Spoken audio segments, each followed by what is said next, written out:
not seem so right away. Right, absolutely. With that, I'd like to thank all the guests for joining us on the broadcast, sharing their perspectives on NewsX. So we are going to leave it there and shift our focus to some more news coming in, where Union Home Minister Amit Shah speaking at an annual conference of relief commissioners of state and disaster response forces in Delhi. Take a listen.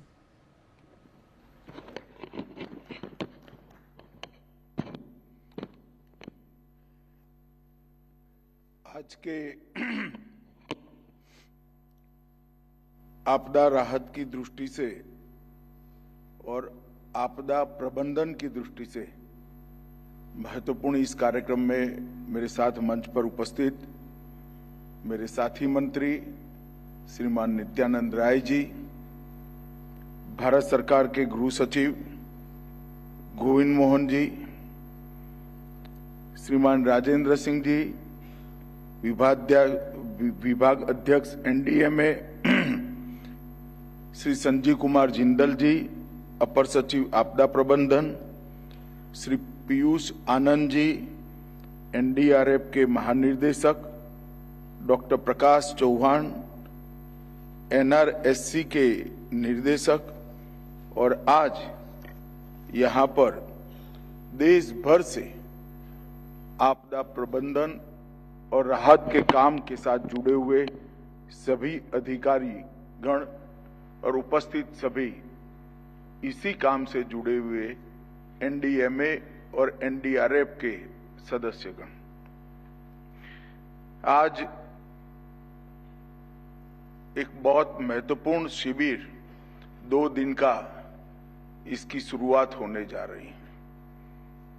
विगत 2 वर्ष से गत वर्ष और इस वर्ष हमने राहत और आपदा प्रबंधन दोनों से जुड़ी हुई सभी एजेंसियों के वर्कशॉप को, उनकी मीटिंग को एकत्रित कर एक ही मीटिंग के अंदर, एक ही वर्कशॉप के अंदर ढेर सारी एजेंसियों को एकत्रित कर एक होल ऑफ गवर्नमेंट अप्रोच के साथ विचार का ये मंच बनाने का काम किया है। गत वर्ष के शिविर के बहुत अच्छे परिणाम भी मिले हैं, क्योंकि एक साथ मुख्य सचिव, राहत आयुक्त, निर्देशक होमगार्ड, अग्निशमन सेवा के महानिर्देशक, एनडीआरएफ, एसडीआरएफ, एनडीएमए, एनआईडीएम और सभी अर्धसैनिक बल के मुखिया अगर एक ही मंच पर उपस्थित होते हैं और विचार विमर्श होता है तो स्वाभाविक रूप से कमियों को दूर करने में और पूरे देश को आपदा के सामने लड़ाई में सुसज्ज करने में बड़ा फायदा होता है। मल्टी स्टेक होल्डर अप्रोच और इंटर एजेंसी कोऑर्डिनेशन, ये दोनों बहुत अच्छे तरीके से हो पाता है और मैं मानता हूं कि ये परंपरा को और सुदृढ़ करना चाहिए। आभासी तरीके से इसमें हर बार कुछ न कुछ जिलों को और कुछ न कुछ आपदा के दृष्टि से संवेदनशील तहसीलों को भी जोड़ने की परंपरा एक बार शुरू करनी चाहिए, जिससे राष्ट्रीय स्तर पर जो विचार होता है वो धीरे धीरे जिला और तहसील स्तर पर भी परकोलेट करने में हमें सहायता मिले। मित्रों, हम सब जानते हैं कि जलवायु परिवर्तन और ग्लोबल वार्मिंग के कारण आज पूरा विश्व आपदाओं से चिंतित है, मगर हम सब के लिए आनंद का विषय है कि 10 साल के अंदर एनडीएमए, एनडीआरएफ और सीडीआरआई, ये 3 संस्थाओं ने भारत को आपदा प्रबंधन के क्षेत्र में ग्लोबल लीडर बनाने के करीब ले जाकर खड़ा कर दिया है और ये हम सब के लिए बड़ा आनंद का विषय है। एनडीएमए ने नीति विषयक संरचना करना, शोध कार्य करना, अनेक प्रकार के अभ्यास के लेखों को लोगों तक पहुंचाना, कई ऐप्स बनाना और ओवरऑल कोऑर्डिनेशन नीति विषयक विषयों का एनडीएमए ने बहुत अच्छा किया है। और एनडीआरएफ की मैं बात करता हूं तब मेरे ही विभाग के तहत काम करने वाला संगठन है, मगर मैं बेझिझक होकर कह सकता हूं कि पूरे देश में एनडीआरएफ ने अपनी एक छवि बनाई है, ख्याति भी अर्जित की है और सम्मान भी प्राप्त किया है। और एनडीआरएफ के संरचना में एसडीआरएफ का भी बहुत बड़ा रोल रहा है। एसडीआरएफ के जवानों को एनडीआरएफ के तर्ज पर ट्रेन करने के लिए भी एनडीआरएफ ने बहुत बड़ा काम किया है। और जब मैं कहता हूं कि भारत ग्लोबल लीडर बनने के कगार पर है, तब हमने वैश्विक स्तर पर भी सीडीआरआई के माध्यम से ढेर सारी प्रसिद्धि भी प्राप्त की है और स्वीकृति भी प्राप्त की है। मित्रों, ये 10 साल के अंदर डिजास्टर रिस्पांस के लिए ये दशक जो है बड़ा परिवर्तनकारी दशक माना जाएगा।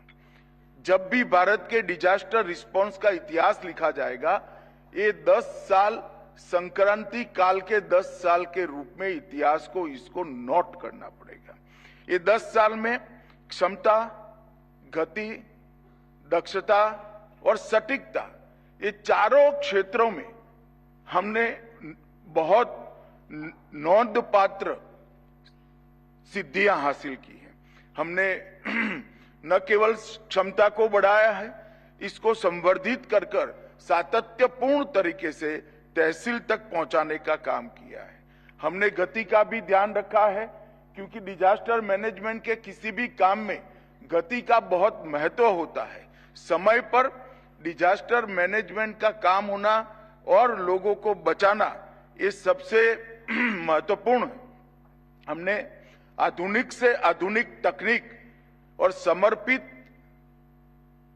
अपने बल के कारण, समर्पित स्वभाव वाले बल के कारण दक्षता में भी वृद्धि की है और तकनीक का उपयोग कर कर सटीकता के साथ पूर्वानुमान और जहां इंफॉर्मेशन की जरूरत है वहां पर इंफॉर्मेशन एडवांस में पहुंचाकर समाज को जागरूक करना और पूरे समाज को ये डिजास्टर मैनेजमेंट के और राहत और बचाव के काम में जोड़ने में भी हमें सफलता मिली है। और ये हमारे अप्रोच के अंदर भी ये 10 साल में ढेर सारा परिवर्तन आया है। पहले अप्रोच सिर्फ राहत केंद्रित होता था, डिजास्टर आते थे, बचाव की कोई ना कार्य योजना होती थी, ना बचाव का उद्देश्य होता था। डिजास्टर के बाद कैसे सहायता करना, कैसे पुनर्वसन करना, इस पर ही पूरा काम था। इस दशक की शुरुआत में हम मिनिमम कैजुअलिटी तक पहुंचे और दशक की समाप्ति होते थे जीरो कैजुअलिटी को हमने सफलता के साथ प्राप्त कर कर पूरे विश्व को अजूबा में डाला है। दृष्टिकोण, जैसे मैंने कहा कि राहत केंद्रित से समग्र और एकीकृत हुआ है। आने वाले समय के डिजास्टर की संभावनाओं को भी भांपकर एडवांस में ही इसके लिए रिसर्च करना, दुनिया भर में जो इस क्षेत्र के अंदर अलग अलग प्रकार की विचार चल रहा है, इसको संकलित करना और हमारे देश की भौगोलिक स्थिति को ध्यान में रखकर हमारे देश के अनुकूल बनाकर इसको पहुंचाना ये बहुत महत्वपूर्ण है। क्योंकि हमारा देश अपने आप में कोई एक खंड से कम नहीं है। आप आसाम के समस्याओं को देखेंगे तो अलग प्रकार की है, गुजरात की देखेंगे तो अलग प्रकार की है, उड़ीसा की समस्याओं को देखेंगे तो अलग प्रकार की है, पहाड़ों की समस्याएं अलग प्रकार की है और मध्य भारत और दक्षिण भारत की समस्याएं भी अलग प्रकार की हैं। और हमने हमारे प्रयास को रिएक्टिव की जगह प्रोएक्टिव करने में भी बड़ी सफलता प्राप्त की है। और सबसे बड़ी बात है कि हमने भागीदारी को बढ़ाया है।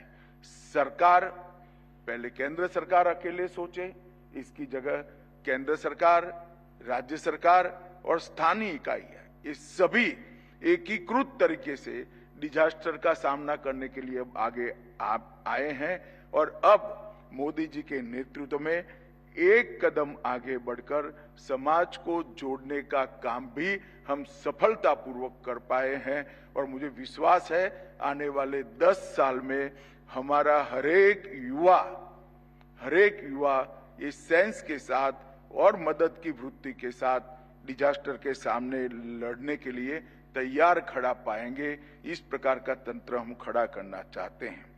मित्रों, पूर्व चेतावनी प्रणाली का विकास, इसमें भारत ने बहुत कुछ हासिल किया है। मैं डिटेल में जाना नहीं चाहता, पहले से ही 20 मिनट लेट चल रहे हैं। यथा समय पूर्व तैयारी, इसमें भी हमने कैलेंडर के साथ जोड़ दिया है उसको। सक्रिय निवारण और शमन दोनों क्षेत्रों के अंदर वैज्ञानिक तरीके से हमने पद्धति को इवॉल्व किया है और आपदा जोखिम का न्यूनीकरण, इसमें भी हम बहुत सफलता प्राप्त कर चुके हैं।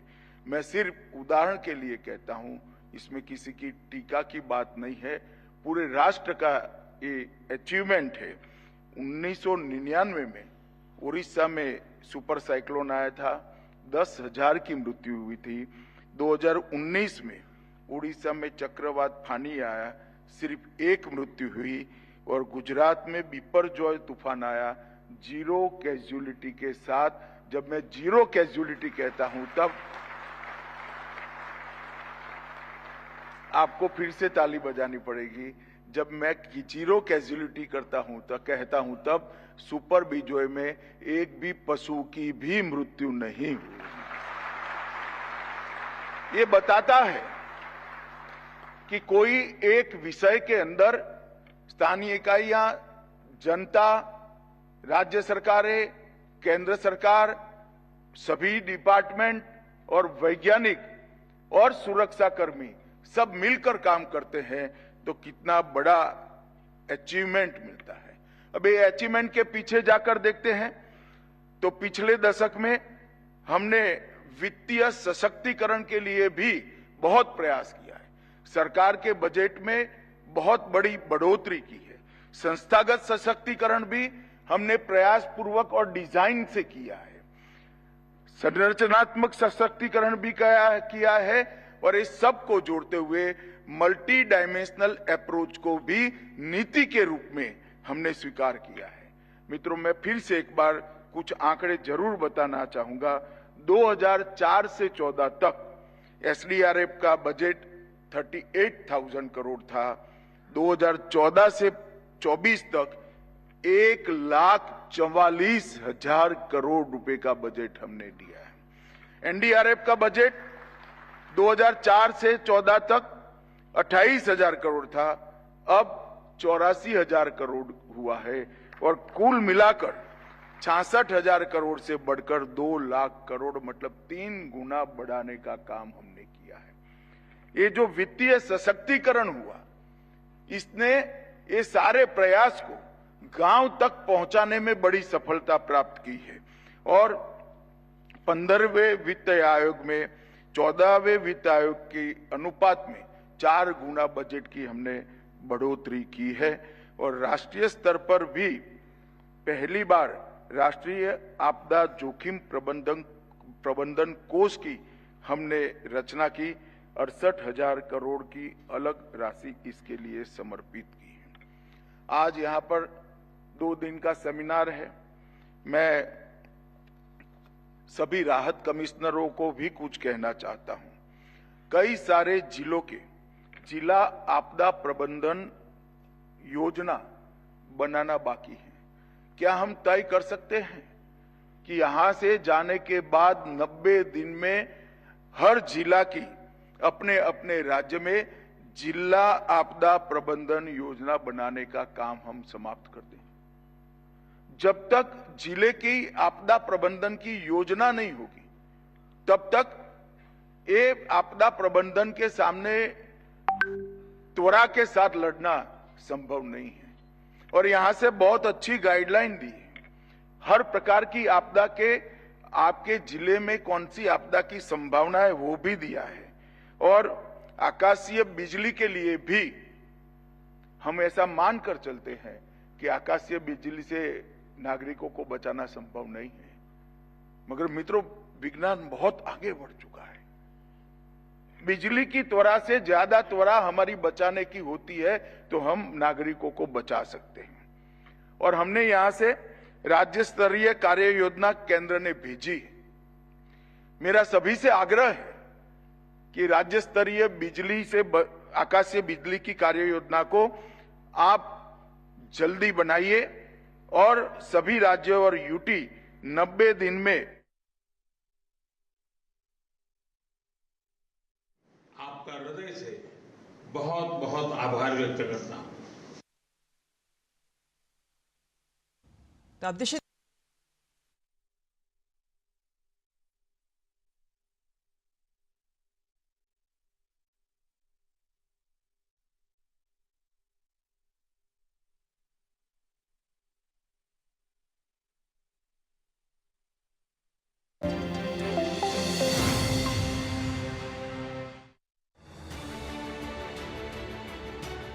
जल है तो जीवन है। जल की हर बूंद में जीवन का सार है। कल के सुरक्षित भविष्य के लिए आज जल का संरक्षण बेहद जरूरी है। इसी उद्देश्य को ध्यान में रखते हुए मध्य प्रदेश के मुख्यमंत्री डॉक्टर मोहन यादव ने जल स्रोतों के संरक्षण की बड़ी पहल की है। जन सहभागिता से जल संरक्षण और संवर्धन के लिए मध्य प्रदेश सरकार जल गंगा संवर्धन अभियान चला रही है। प्रधानमंत्री नरेंद्र मोदी के मार्गदर्शन में जल जागरूकता के लिए मुख्यमंत्री डॉक्टर मोहन यादव ने 30 मार्च को उज्जैन के शिप्रा नदी पर पूजन और जलाभिषेक के साथ जल गंगा संवर्धन अभियान की शुरुआत की। पूरे प्रदेश के अंदर हर तालाब, नदी, पहाड़, नदी, कुएं, बावड़ी, ऐसे प्राचीन और ऐसे खास करके हमारे घाट इत्यादि पर ये जल गंगा संरक्षण अभियान चलाएंगे, जिसमें जल संरचनाओं को लेकर हमारे यहाँ जल संरक्षण को लेकर के पूरे प्रदेश में